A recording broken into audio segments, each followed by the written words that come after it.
US 412 eastbound.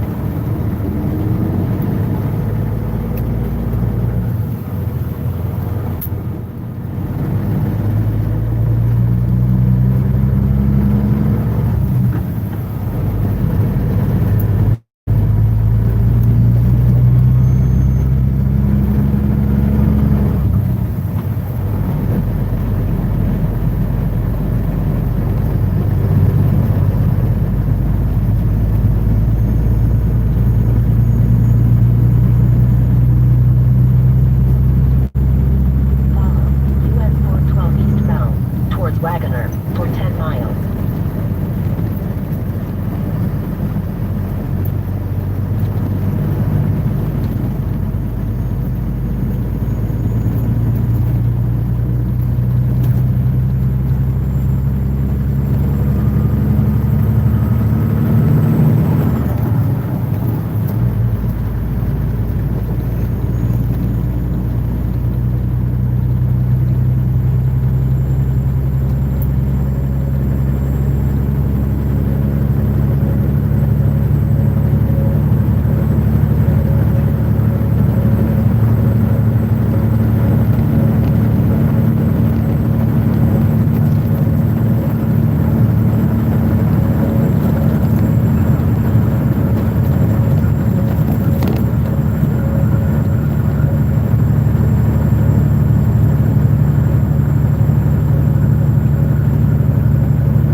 US 412 and Interstate 40 north of McAllister, Oklahoma. Headed for Dallas, Texas with a load of beans I picked up in Paola, Kansas. Good morning.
Some of these, where they're trying to find a lot of drivers all at once, these bigger companies, JB Hunt, a lot of them, they've all done this. They'll rent out a conference room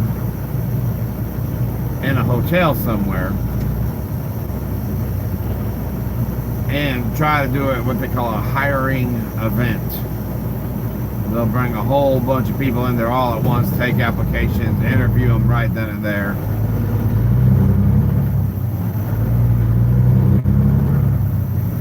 So one of the things they do is they give you a little bit of history of the company.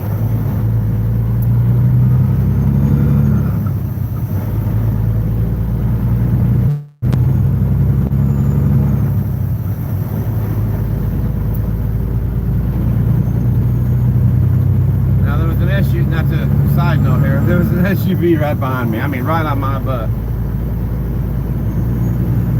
And I guess he thought that since my street there, Pam Transport, had opened up and gotten across the line first, because he's obviously empty, they'll just jump over there and just blow on right on around me. Except I had my turn signal on. So now there's been, what, 6 cars? 5 cars, something like that. They're farther behind now than where they was if they had just waited till I got out of the way. The stupid things people do when they're in a hurry. Okay, so back to the subject matter at hand.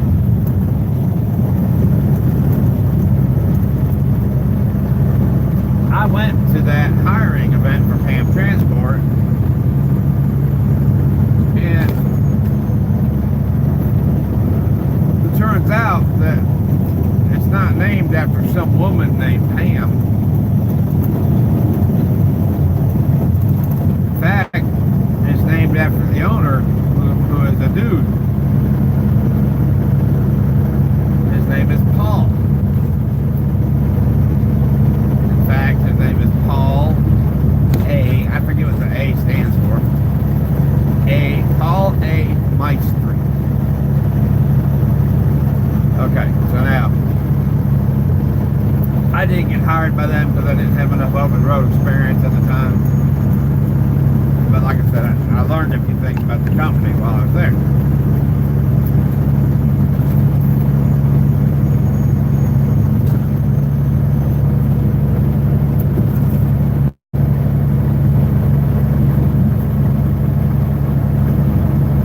So one day, a friend of mine, he and I are talking, and we were both living in Corinth, Mississippi,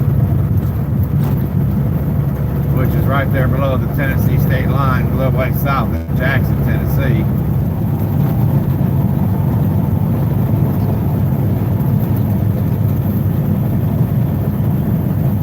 And we're working at a record company there in town. We're just sitting around talking one day when there weren't any cars to be towed. Then we were expected, we got paid a certain amount every week, whether we made enough money in commission to make a decent check or not. Basically, the base rate was $200 plus. If you didn't tow a single car that week, through no fault of your own, there was just no business, but you showed up on time every day, helped keep the place clean, etc., you'd at least get a $200 check. Which granted ain't much, but it's better than showing up all week long and getting nothing. My buddy and I were sitting there talking. We done cleaned up around the shop there. We go out to the yard and, obviously we're towing wrecked cars mostly. We bring them back to the record yard until the insurance company sends someone else to come pick it up. But meanwhile, there's broken glass, an occasional bolt or screw or whatever else. And of course, these things cost flat tires. So, old Meister, he'll be coming around me here in a second. So anyways, we're sitting there talking, and I was the new guy. My buddy, he'd been there a while, which I didn't know. I met him there. I guess that's what the deal is. We were getting to know each other on this particular day within my first week or two of working there. So we're out there in the backyard picking up broken glass and that kind of stuff. Talking about what we've done in the past. So I was telling him how I used to be a barge line deckhand and a barge line mate. Been a welder, been a bus driver, and most of my life I've been a trucker. He's like, really? I used to drive a truck too. Who'd you drive for? So I started naming off companies because I like most drivers, if you don't like it where you're at, you just go somewhere else.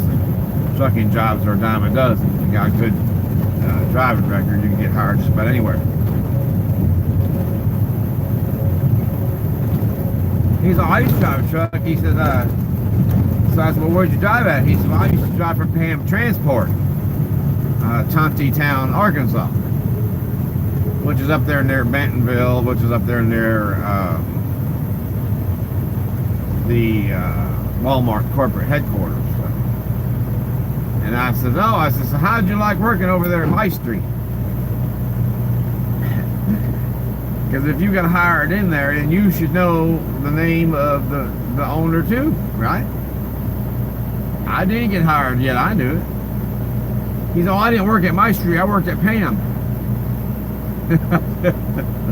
I laughed. I said, yeah, I said, you know, Pam was the initials of the owner, not some woman's name. He said, oh no, I didn't know that. I said, yeah.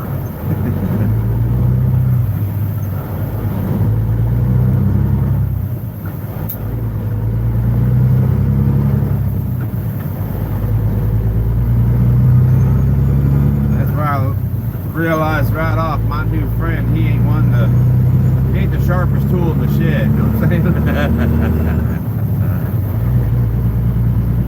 He wasn't one to pay attention to details. Look at there, two 53-footers, one right behind the other, on a tandem dolly.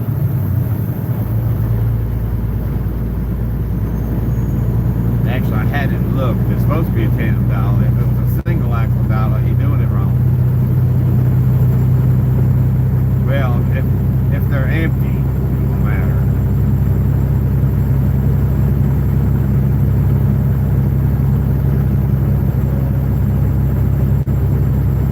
I'm surprised he's down there like that on the road, because usually they're only allowed on the turnpikes and certain interstates. And when you get off at the bottom of the ramp, there'll be a big vacant lot. You gotta drop one of them. It's illegal to be over a certain length on the city streets, state highways, and go deliver that one and then come back and get the other. Right lane ends 750 feet, so I guess I'll just go ahead and move over now.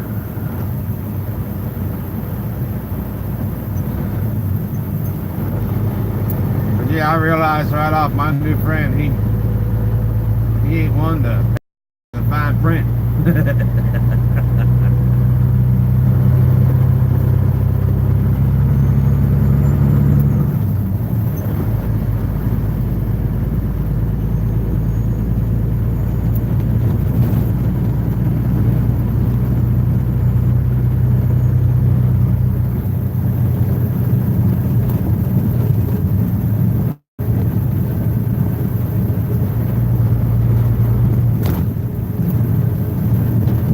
Bragging on myself or nothing, but I've been out here doing this a long time. 36 years, kind of a long time. I gotta say, I think I've probably had enough of it.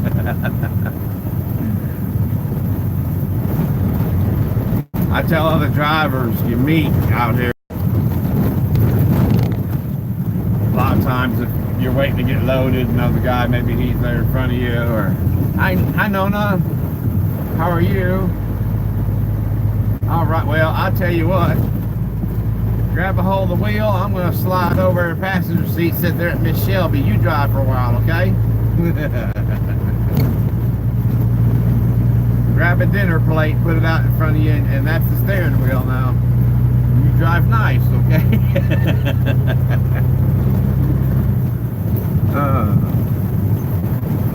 Anyhow,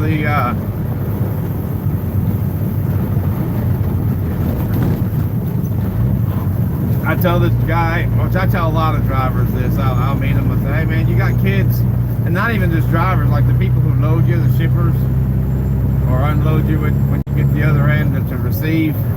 I'll ask, hey, you got kids? Like yesterday, the guy loaded me. He said, no, I ain't got any kids yet. And I said, well, do you intend on ever settling down having kids? He said, yeah, someday. So I'm going to tell you something now. And I said, and I mean this with all my heart. And I said, if you do this, you'll be doing your kid the biggest favor. He said, yeah? I said, now. I said, on career day, if your kid ever comes home and says, Daddy, I think I know what I want to do when I grow up. And you say, all right, well, what is that? He says, Daddy, I want to be a truck driver. You take that little rascal out back behind the garage or a tool shed or wherever it is that you hand out justice and whoop the snot out of them. I mean, whoop them until their little buttocks bleed. And he said, oh, driver, I wouldn't do it like that. I said, no, I'm telling you, if you need to, that's because you'll be doing them the biggest favor. Man, talk about bumpy road. And I said, let me tell you a story, and I will tell you all right here, right now. And you're driving like a pro, no, driving like a pro. I said,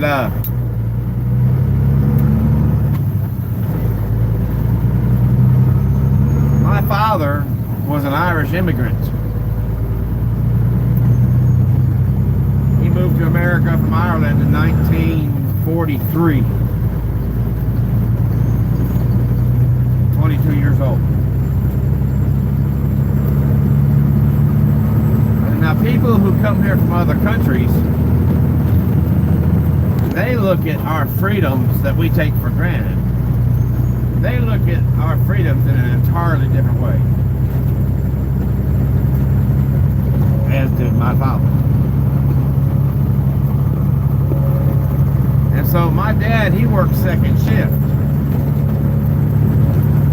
He'd get home just before midnight, so he wasn't able to get up the next day because it would have been, during his sleep time. He wasn't able to get up the next day and go to school with me and tell the kids just what all is involved in being a stationary engineer, which is what Dad did.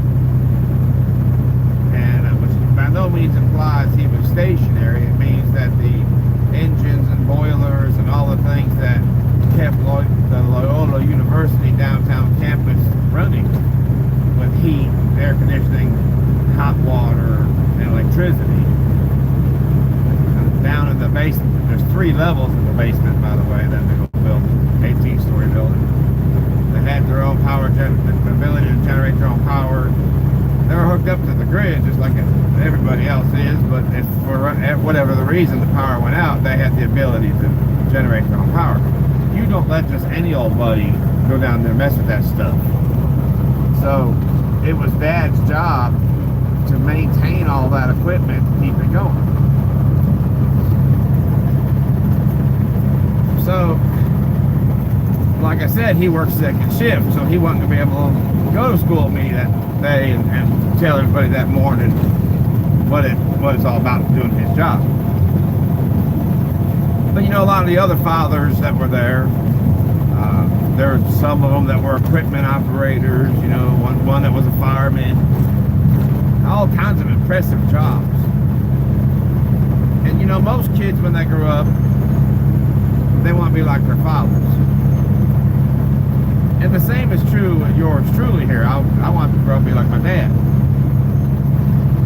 But after career day, and there are so many fathers that were truckers, talking about life on the road and driving a big rig and traveling all over the country, and back and forth between the U.S. and Canada.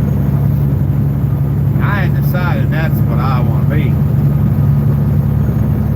So that afternoon after school, I come home.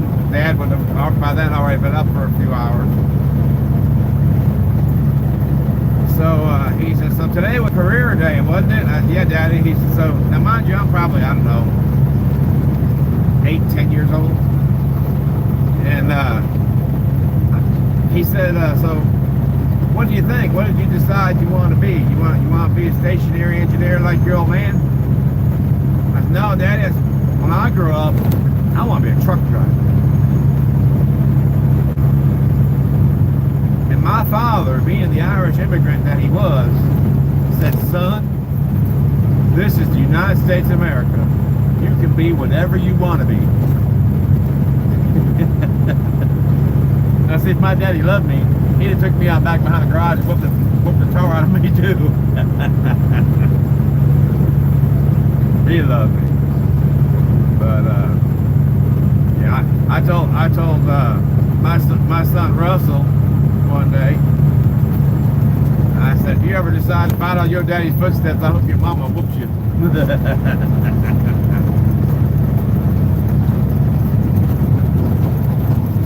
gotta understand, I've been doing this for so long. I'm 56 years old. About the only thing I can do now to get hired in something else would be to be a greeter at Walmart. And that don't pay the bills.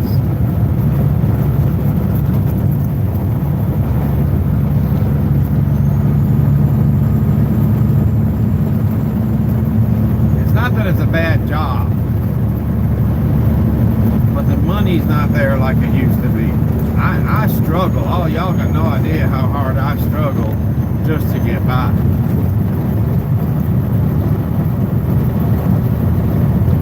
You're allowed to drive 11 hours a day.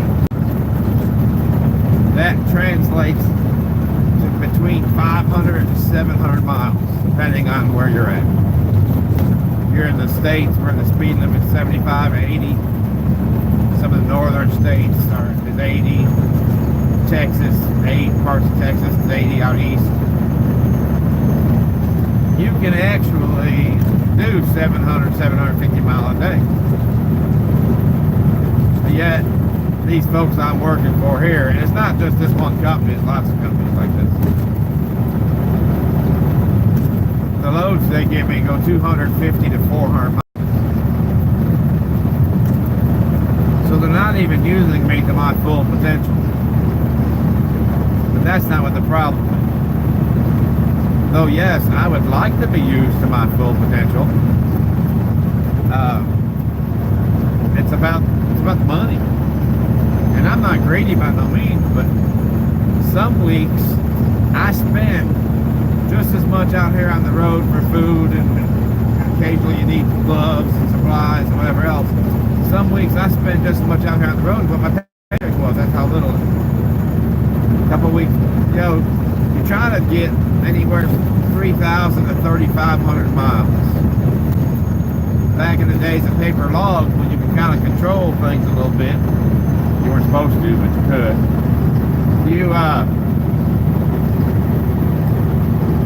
You could drive probably about 4,000 miles a week, 4,300, about max 4,300, and make your log look like everything's nice and pretty and legitimate. But now everybody's on e-logs, most everybody. The older trucks are still on paper logs. But the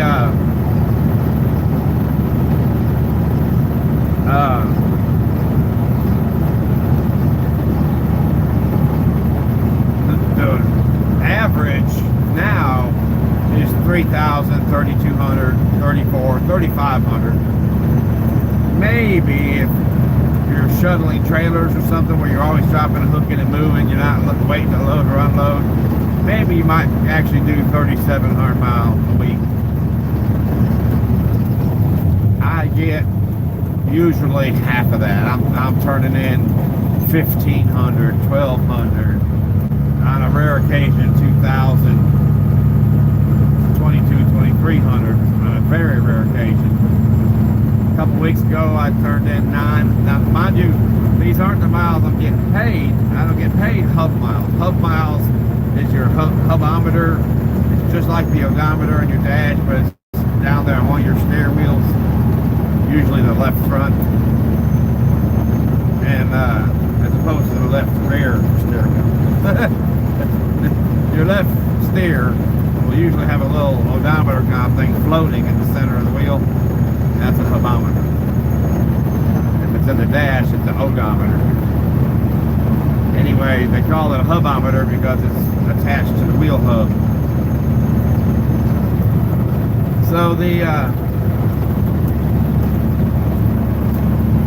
miles that I actually drove was 995 miles. Out in Skokie, Oklahoma. I wonder if that means they do winged outlaw sprint cars. I like watching them winged outlaw sprint cars. I watch that more than I would NASCAR. Anyhow, the way you get paid, if you're getting paid by the mile, which I get paid by the mile, the way they pay you is either using PC Miler or some other kind of mileage program. Left lane is 1.5 miles. Alright. Check your right, clear, Nona. Yep, you're clear. Come on over. And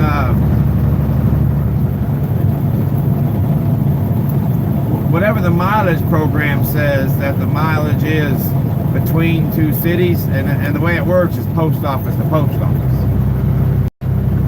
That's what you get paid. So say if you're on the far east side of Memphis, driving to the far west side of Albuquerque, New Mexico, and I don't know what the miles are, so let's take a stab in the dark. And let's say it's exactly 1,200 miles. That's what you drove, 1,200 miles.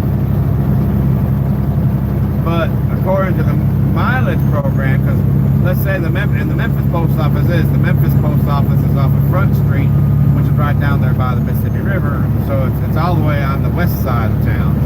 Mind you, now you're over there on the east side starting out. We're talking about 20-30 mile difference. And then Albuquerque, I don't know where the post office is, but let's say it's all the way on the east side of town, but your delivery is all the way on the west side of town, and that's a good 40, almost 50 mile difference. So according to the mileage program, you get cheated out of 70 or more miles. But no big deal, it's just one run, right? But then they deadhead you from Albuquerque to, say, Flagstaff. They're going to load you at Flagstaff and send you to Chicago. And this is how they do. When it's all said and done, they'll figure out the mileage using that mileage program for each one of those dispatch destinations. And by the end of the week, you'll have been cheated out a lot of money. Flashing lights up there, I don't know if he's got him one or if he's just released one.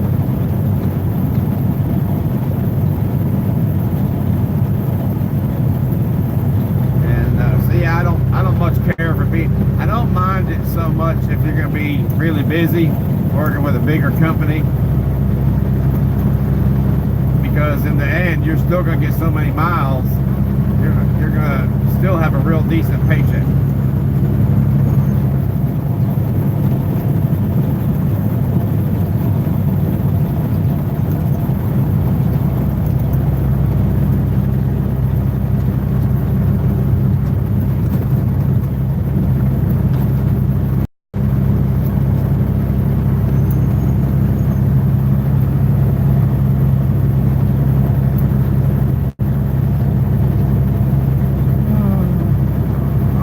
Move to the right lane closed, 1.5 miles.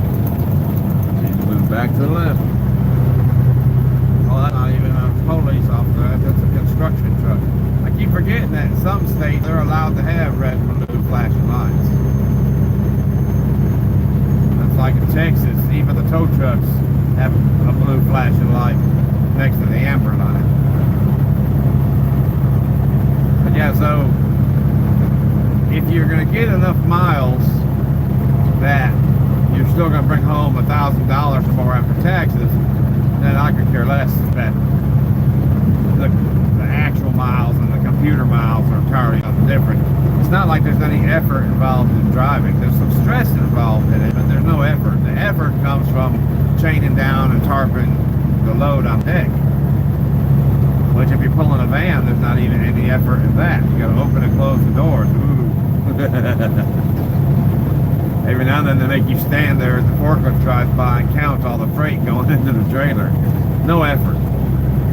So I don't mind the fact that I drive because I enjoy driving. I don't mind the fact that the computer pays me less miles than I actually drove. Because if I run miles, I still bring home a 4-digit check after taxes. But these $300-$400 a week paychecks, man, ain't worth it.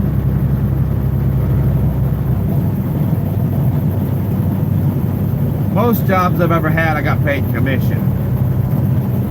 And as long as the company you're working for doesn't take cheap freight all the time, that's a good way to go. The problem with that is if they sat there and couldn't find the load for you after you delivered on whatever day, let's say Monday morning, you drove all weekend, delivered the load, come about noon Monday, they haven't been able to find anything to reload you with, so they tell you, well, are you still there at the customer? You say, yeah. Well, just go ahead and drive down to the truck stop, get you some lunch. We'll let you know what we find here in a little while. Okay. Which is good, because if they don't find nothing, at least now you've got a parking spot. If they wait till 5 o'clock, which these people here do all the time, if they wait till 5 o'clock to tell you they haven't been able to find nothing, by the time you get to the truck stop, you won't be able to find a place to park. So I sat there all that day, and they said, well, we ain't found nothing, so get you a shower and turn in for the night. We'll try it again tomorrow. If they can't find nothing there, they'll deadhead you somewhere else where there is freight. But see, you're getting paid commission.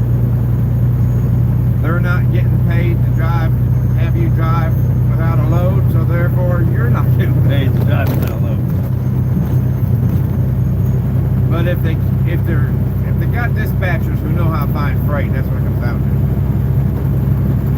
If their dispatchers know how to find freight and they don't take under $1.40 a mile, then your commission will always be something that not only does it pay you for the miles you drove loaded, but it'll pay you for the miles you drove empty and then some. So on those occasions that they have to deadhead you somewhere a great distance, it'll make up the difference for that too.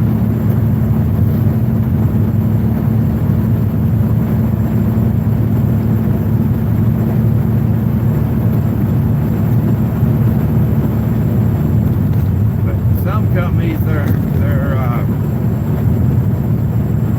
all about the money.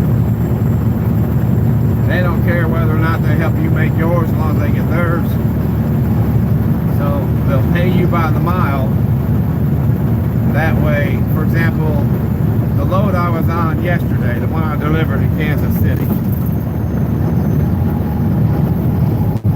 that load paid the company. I usually they'll go ahead and use some whiteout, put the whiteout over the rate.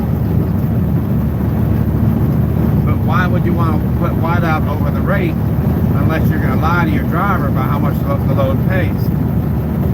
I'm not a commissioned driver, so it doesn't matter to me. So anyway, the load, I forget what the rate was. I think $1,100 or something like that. $1,200, $1,100. Anyway, I did the math. It paid me right at like 260 some dollars, something like that. But it paid them, if you figure out what the rate was, divide that by 4, that would be the usual 25% commission.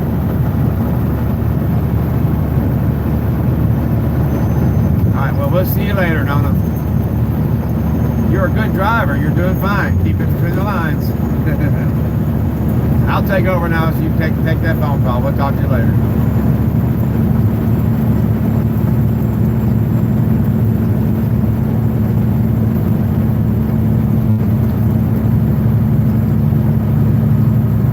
Well, for anybody who might be watching this later,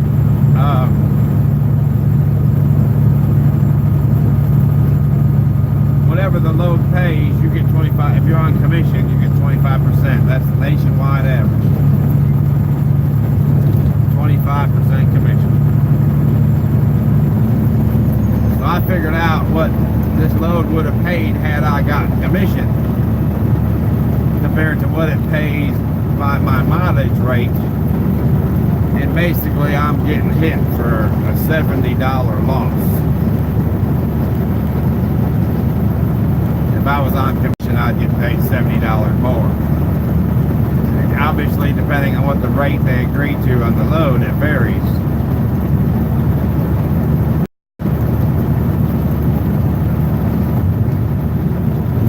But yeah, I don't like getting paid by the mile.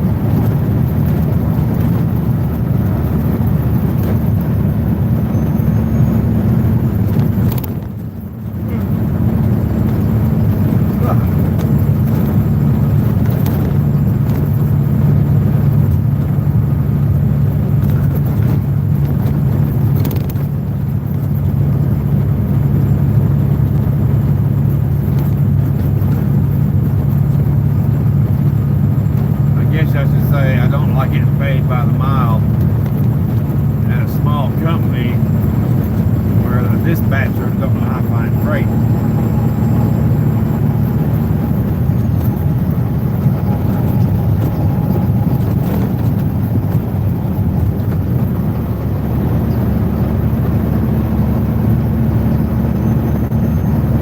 Years ago, I drove for USA Truck out of Van Buren, Arkansas. Now, I liked it there at first. My dispatcher was pretty cool. He had moved down there from New Jersey.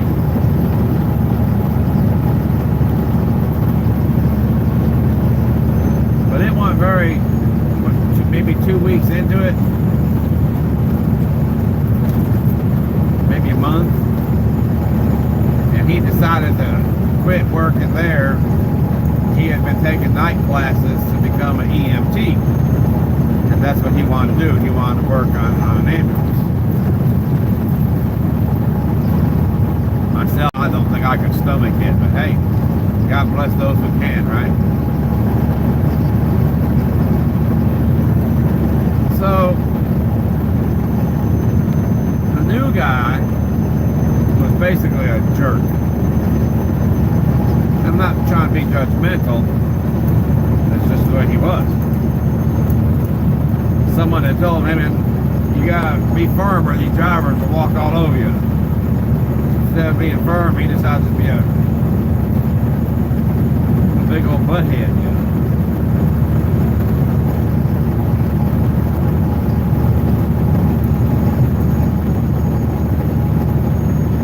I finally got mad one day. I had a load. I was upstate New York, and the load was going, I forget where. It was going somewhere out west. So I'd have been coming right through the Van Buren office on my way, which anytime you're near one of the offices, they had 8 terminals across the country. Anytime you're near one of the trucking terminals, you will go out of route to go to the terminal, let them look the truck over, fix anything needs fixing, you know, whatever. And me and my dispatcher had words before. In fact, I told him working with him was like being in a bad marriage. No matter what you do, you just can't please your partner. And I said, you know what? I said, I've about had enough of it. He's fine. He said, you're fired. Park the truck. Go get your taxi cab and get to a bus station. What the hell you will? I said, you want to fire me? Fine. You first off have the decency to fire me to my face. If you're telling me that you want your equipment back, that's fine, because I've had enough. I'm not happy here. I said, this truck was assigned to me in Van Buren, Arkansas, and I'm going to return it to Van Buren, Arkansas.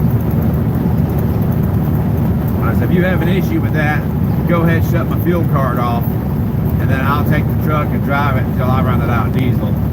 You can have a wrecker come pick it up wherever it breaks down on the side of the road. Your call. So I the kind of guy that if you get to know me, even just after a little bit of a while, you realize I'm a say what you mean and mean what you say kind of guy. So if I say I'm going to do this and this and that and that, I am going to do that. I am that. I'm kind of like John Wick. I'm a man of focus. Except I'm not an assassin. So, yeah, I'm a multitasker. I get one thing going and bear down on that. In this particular case, it was bringing that load of Budweiser beer down to Van Buren, Arkansas. Let them take it from there. They would put it under another truck, which is what they would have done anyway. Once I'd have gotten there, I'd have had my time off. Another trucker would have grabbed that trailer, kept going with it. And meanwhile, after I took my 10 hours off, I'd have gotten another trailer there at the terminal and gone elsewhere. So, he never did shut my fuel card off, even when I went out of route. I had been seeing a girl back then. We were living together in her house in Muncie, Indiana. So, speed zone ahead, 49 miles per hour. Not 50, not 45, 49. Okay.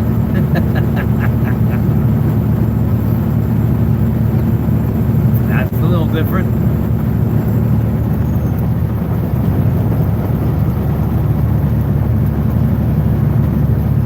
Anyhow, even when I took the truck out of route,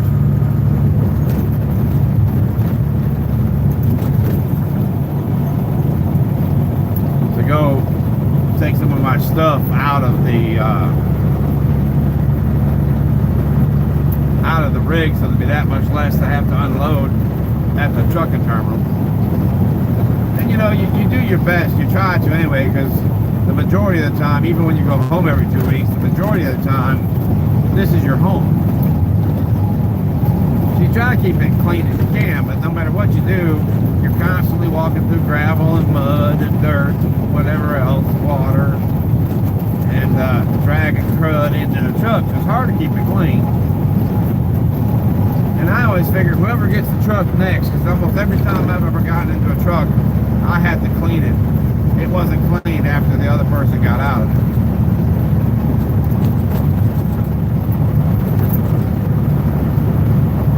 But I've always been one that I return things in better condition than I find them. If you lend me your car, and your car is dirty, and you give it to me with a quarter tank of gas in it, and you say, now just put enough gas in it for what you need, don't worry about any more gas than that. Okay. I'm going to take it to the car wash, have it washed, vacuum it out, clean the windows inside, and even if I only drove across town and back, probably only used 2 gallons, I'm going to return it with a full tank. That's how I do. Check the engine oil, check the tire pressure, everything. If I borrow something from anybody, I return it in better condition than I got it in. Rental houses, the same thing.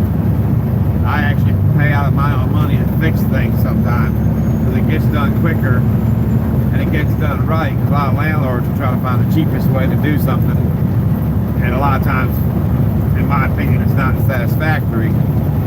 So unless it's something that's going to be a major expense, a lot of times I won't even tell them about it. I'll just go fix it myself, so it's, you know, done to my satisfaction.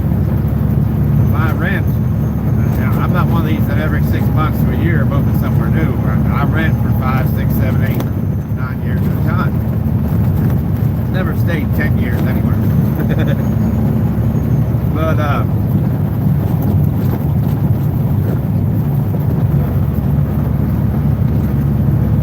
still watching for that 49 mile an hour speed zone. Imagine that's coming up ahead here.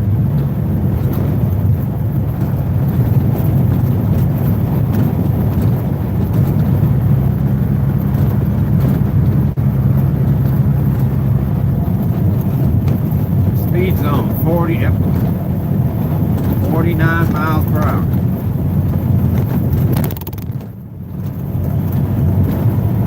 that means is we'll give you 50, but we're not going to give you 51.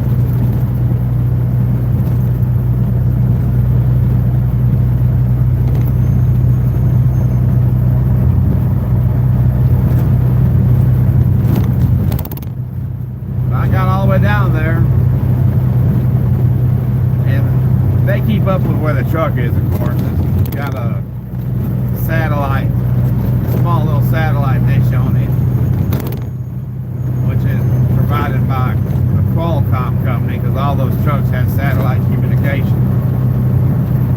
And they know where the truck is, whether you're driving or parked, which direction, which road, the exact location within, I don't know, maybe 100, within 100 feet, or maybe even as little as 30 feet.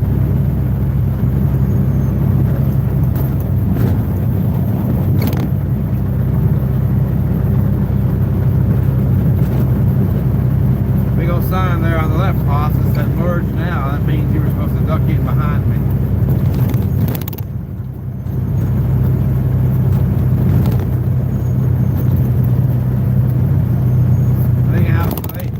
Saw that that truck was constantly on its way to Van Buren. They never did have any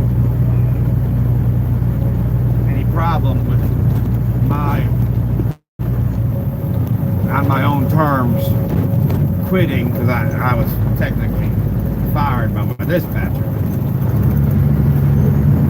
Although the dispatcher really, all he can do is, I'm going to tell personnel to fire you. That's really about all they can do. In a bigger company. But I did. I brought the truck back. I went, everything all nice and clean. Went and took the permit book. That way they can't say that you took the permit book. Took the permit book out of the truck.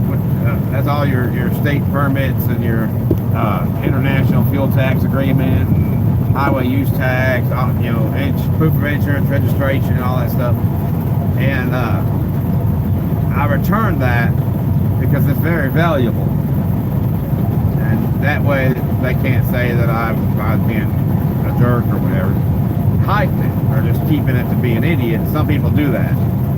Some people will part out a truck and then they'll swear up and down that everything was on it when they parked it. I'm not one of those. I'm just the opposite. I take an inventory of any equipment on the truck, make someone sign for that equipment.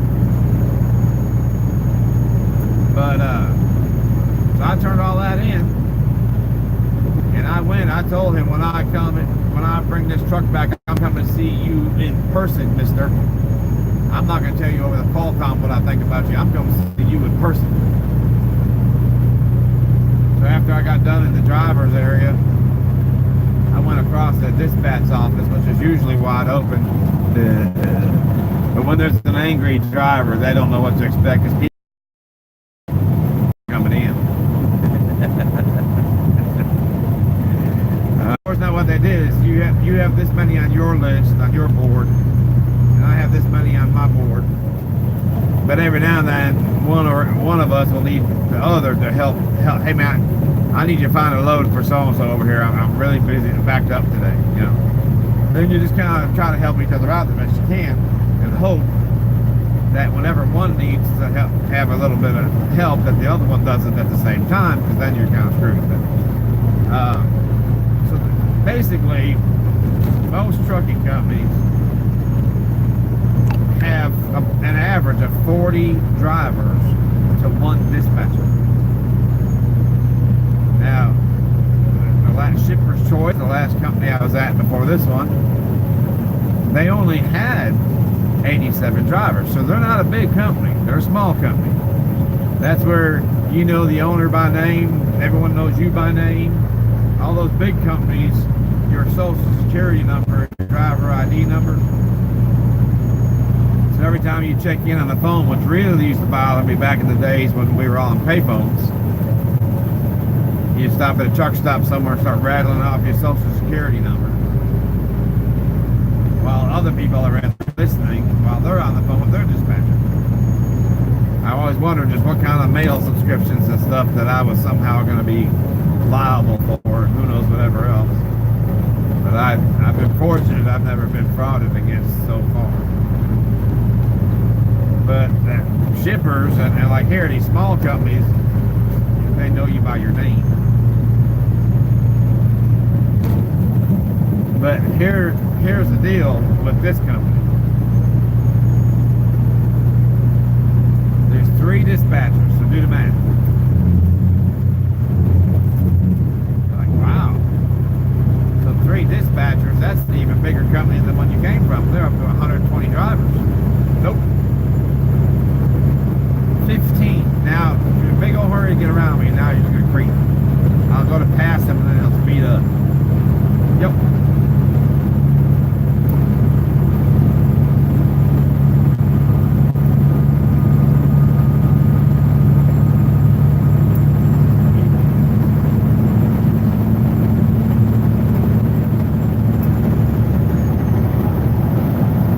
There are 15 drivers here. And all 3 of those dispatchers work to keep these 15 drivers loaded. It's not like each of them has 5 drivers and that they're responsible for. No, they all 3 pitch in to find loads for all 15 drivers. But check this out. Of those 15 drivers, there's only 5 or 6 of us. I want to say it's 5, but it might be 6 because I know that they did hire a guy here recently. There's only 5 or 6 of us that's over the road. The reason that's important is they don't go looking around for local work. The local work comes to them. So that means there's 3 dispatchers trying to keep 6 drivers busy, and they can't do it. Well, we can't find any freight. Well, then get off the load board you're on, pay to get on a different load, and that's what probably part of the problem is. They're probably using these load boards that are free.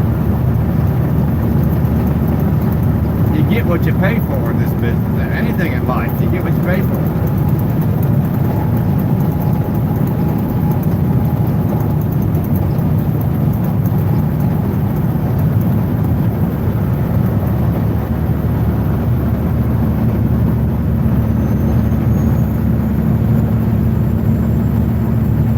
I've been here now 6, 7. Here in a couple weeks, it'll be 8 months. And I'm trying, I really truly am. I am trying to hang in here so I can say I've been here a year. I don't know that I'm going to make it. I've about had enough.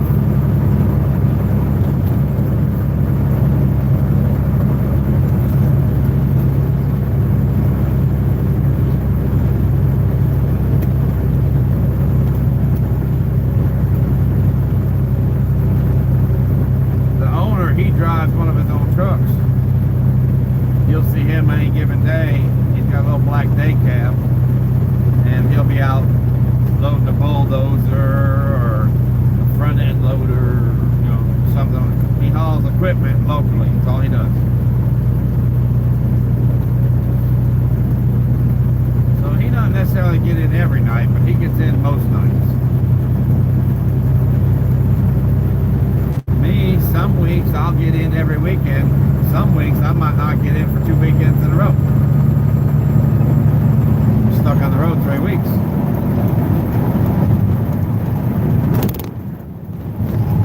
And even then, I still don't get any miles to speak of.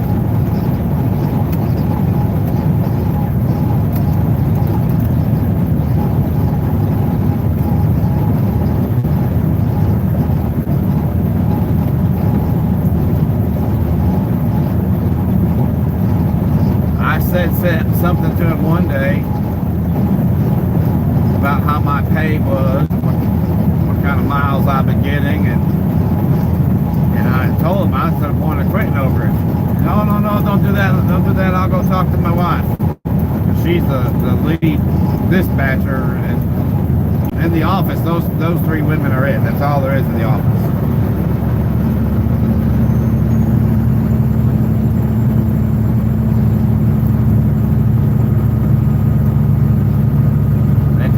the bookkeeping, filing, accounting, all that stuff.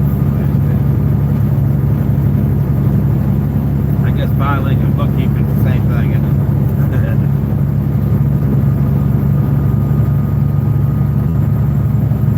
No receptionist. If the phone rings, whichever one of those three gets to it first, you know, they all three run the office.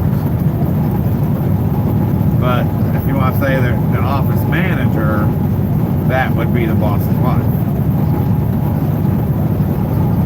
If you happen to have caught another one of these streams I had last week before, then you would know his soon-to-be ex-wife. Anyways, so he went and said something, and all of a sudden ever since I've been getting even less smiles still.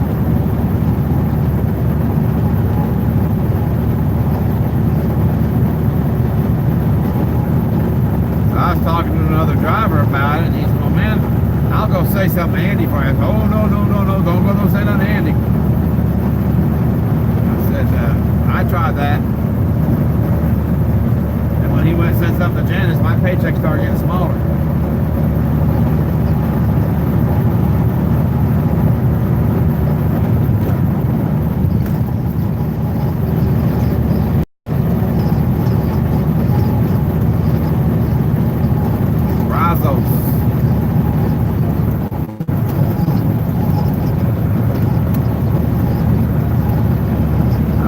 That's where that truck body was made. Brazos is a small city in Texas.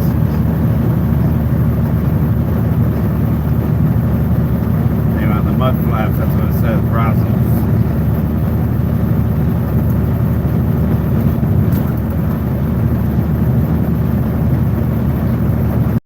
One day, and I think this is where everything stems back to this.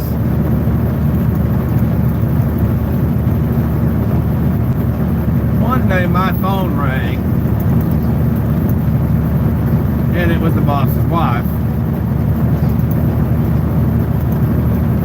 I forget what it was now that I had told her. I'd have to go back digging through all the texts to find out, because I have every text that I've ever sent and received ever since I've been working here. I don't clear that out until if I ever leave 6 months later, I'll figure, okay, there's not going to be any throwbacks, then I'll go ahead and delete it. Meanwhile, it just takes up memory on my phone, but oh well. Anyways, I forget what it was that had been said,